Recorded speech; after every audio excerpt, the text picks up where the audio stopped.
अब एक खबर आप लोगों को सिद्धार्थनगर से बताते हैं, जहां पर एक पास्को एक्ट के तहत नाबालिग लड़की से दुष्कर्म और उसके बाद शिकायत करने गए उसके पिता की हत्या के मामले में बंद आरोपी जो 16 फरवरी 2021 की वारदात किए थे लोग, वह लोग जेल में बंद थे और अब उनकी हिम्मत जागृत हुई है कि उन लोगों ने अर्जी दिया अपनी जमानत की। 3 लोग गिरफ्तार हुए थे इस मामले में। दरअसल एक लड़की जो नाबालिग थी अपने ननिहाल आई हुई थी और उसे गांव के ही एक युवक द्वारा अपने जबरियां अपने एक घर में ले जाकर सामूहिक दुष्कर्म किया गया था। जब इसकी सूचना वह गायब थी, पूरी रात लोग ढूंढते रहे, दूसरे दिन वह गांव से ही प्राप्त हो गई थी। इसकी शिकायत दर्ज करने या यूं कहें कि इसका शिकायत करने जब आरोपियों के घर लड़की के पिता पहुंचे, क्योंकि उसने जो आप बीती बताई उसमें बलात्कार होने की बात बताई उसके साथ, और उसे कौन ले गया था यह भी बताई, तो उसका शिकायत करने के लिए जब पिता पहुंचा आरोपियों के घर पर तो वो लोग उस पर टूट पड़े और उसे मार डाले, उसकी हत्या कर डाली। पिता की हत्या का रिपोर्ट जब उसके नाना ने दर्ज कराया तो पुलिस गिरफ्तारी की और इस बात की पुष्टि हुई कि हाँ ये वारदात हुई है।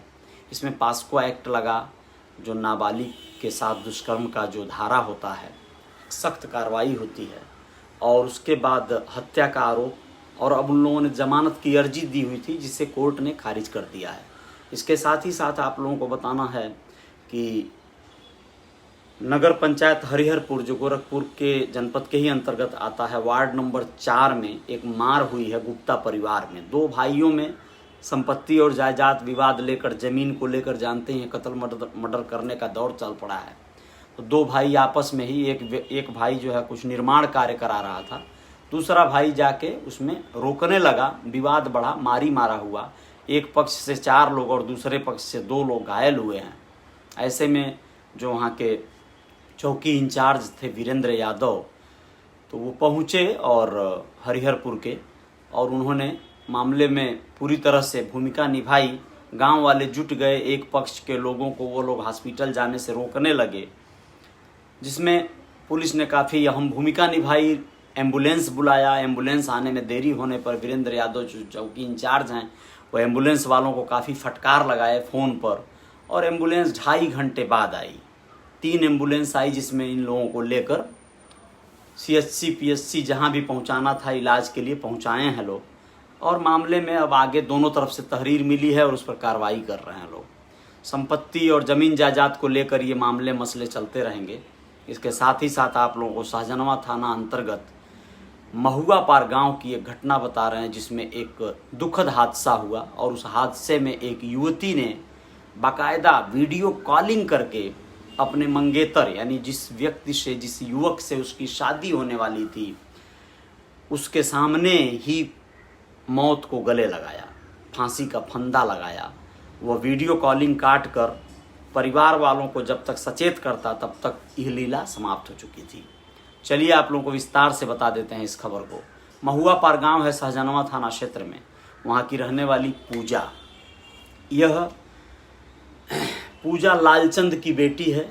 लालचंद ने शादी तय किया था पूजा की, 25 मई को ही शादी होने वाली थी। किसी कारणवश शादी कैंसिल हो गई। शादी जिससे होने वाली थी वो युवक नोएडा गाजियाबाद रहता है, वहाँ पे नौकरी करता है। शादी तो कैंसिल हो गई, लेकिन अभी भी पूजा से अक्सर उसकी बातचीत हुआ करती थी, फ़ोन पर बात होती थी। पता नहीं कौन सी बात को लेकर क्या विवाद बढ़ा, क्या मसला हुआ, क्या मामला हुआ कि पूजा ने निर्णय लिया ऑन द स्पॉट कि मैं जान दे दूंगी। वीडियो कॉलिंग चालू था और वह फांसी का फंदा लगाने लगी। इस पर फ़ोन काट करके तुरंत लड़की के पिता यानी लालचंद की मोबाइल पर उस लड़के ने कॉल किया और कहा कि जल्दी रोकिए, वह जान देने की कोशिश कर रही है। जब तक दूसरे मंजिल पर, मकान के दूसरे तल पर यह लोग, परिवार के लोग पहुंचते तो देखे कि अंदर से दरवाज़ा बंद है कमरे का। तोड़ने का व्यवस्था करना पड़ा। जब तक दरवाज़ा तोड़ा गया और अंदर गए लोग तो वो फांसी पर झूल चुकी थी, वो मर चुकी थी। उसे नीचे उतारे लोग, लेकिन वो ख़त्म हो चुकी थी। पुलिस को बुलाया गया और आगे कार्रवाई चल रही है। आजकल के बच्चे अलग अलग तरह के निर्णय ले रहे हैं, अलग अलग तरह की भूमिकाएं अदा कर रहे हैं। यह सब समाज का एक वो पहलू है जिसको बताने को, सुनाने को कोई बहुत इच्छा नहीं होती है, लेकिन सच्चाई ये है कि यह चीज़ें रुकने वाली नहीं हैं। आप सब लोग इससे जागरूक हों, ये मेरी कोशिश है। यही मैं चाहता हूं कि ये आप लोगों के दिलो दिमाग में परिवार के प्रति, परिजनों के प्रति आपको एक तरह से गाइड करे कि समाज में ये जो वारदातें हो रही हैं, जो घटनाएं हो रही हैं, ये घटनाएं न हो, इसके लिए आपको क्या करना होगा। आपको सुखद माहौल बनाना होगा, अच्छी परिस्थितियां पैदा करनी होंगी, बच्चों के मनोपटल को पढ़ना होगा, समझना होगा। और कई बच्चे ऐसे होते हैं जो डिप्रेशन में चले जाते हैं, परिवार के दूसरे भी लोग कई बार डिप्रेशन में चले जाते हैं। उस डिप्रेशन से निजात पाने के लिए आपको कुछ ऐसा माहौल, कुछ ऐसी गतिविधियां करनी होंगी जिससे कि समस्याओं से निपटा जा सके। समस्याओं में लिप्त होकर व्यक्ति जो है निर्णय ले सकते हैं, गलत निर्णय ले सकते हैं। नहीं लेने देना है गलत निर्णय। आप लोगों को चौकस रहना है, जागरूक रहना है। जागरूकता से ही बदलाव आएगा। और परिस्थितियां ऐसी कौन सी विषम हो जाती हैं जो जीवन में बदल नहीं सकती, उसे बस बदलने का जज्बा होना चाहिए, हुनर होना चाहिए और कॉन्फिडेंस होना चाहिए। आपको हारना नहीं है। जब तक हार नहीं मानेंगे तब तक आपके जय जयकार की संभावना बनी रहेगी, इसमें कोई संदेह नहीं है। जिस दिन आप मन से हार मान लिए उस दिन फिर सारे रास्ते बंद हो जाते हैं। बहुत बार बहुत सारी परिस्थितियां आती हैं जीवन में, आपको तोड़ के रख देती हैं, झिझोड़ के रख देती हैं। कई बार कई एक ऐसे हादसे होते हैं जीवन में जिससे हम बड़े छत विछत हो जाते हैं, हमारी आत्मा पूरी तरह से टूट जाती है।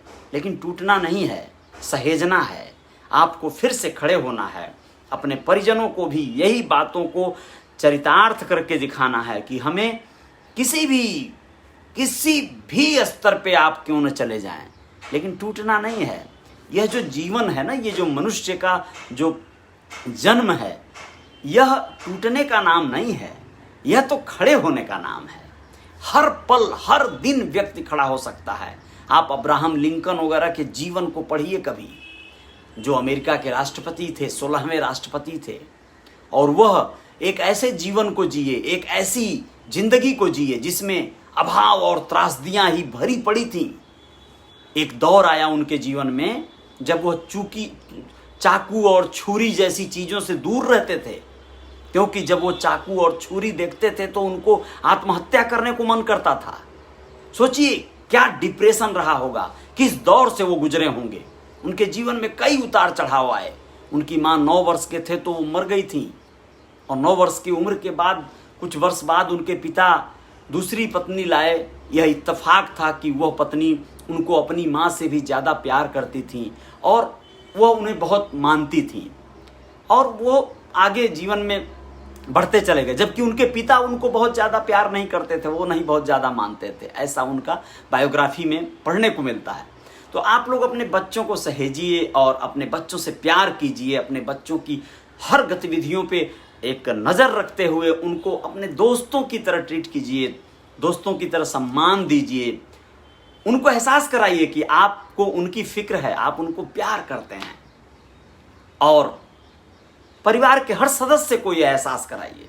यह अलग बात है, कई बार परिवार के लोग आपको विलेन समझ लेते हैं, आपको दोषी समझ लेते हैं। ऐसे में भी परिवार के लोग कई बार गलत निर्णय ले लेते हैं जिससे आप आहत हो जाते हैं। हम इन परिस्थितियों को समझ सकते हैं। आप अपने आप को बदल सकते हैं, समझा सकते हैं। आप ऐसा सोच रहे हैं, दूसरों को कैसे बदलेंगे? बस वही एक तरीका है। आपको छोड़ना नहीं है उन्हें उनकी हाल पर, उसे बदलने के लिए कोशिश करना है, अपने ओर से अपना प्रयास करना है। चलिए, इन बातों पे बहुत लंबी बात हो जाएगी, बहुत फिर कभी अवतरित होना है और इन पर चर्चाएं करनी है। ये घरेलू और सामाजिक बातें हैं। खैर, इन्हीं सब पे चर्चा करने के लिए जीवन मिला है और इस पर चर्चा ही नहीं बल्कि इस पर कार्य हो रहा है। जय जयकार जारी रहेगी। रियल रिपोर्टर न्यूज़ को आप लोग फॉलो कर लीजिएगा और मेरे चैनल को सब्सक्राइब कर लीजिएगा। बहुत बहुत शुक्रिया। कयूम अंसारी भाई, बहुत बहुत धन्यवाद। आप देख रहे हैं श्रवण कुमार निषाद जी, बहुत बहुत शुक्रिया आपका भी, बड़े अच्छे व्यक्ति हैं आप। विकास राज, बहुत बहुत धन्यवाद। संतोष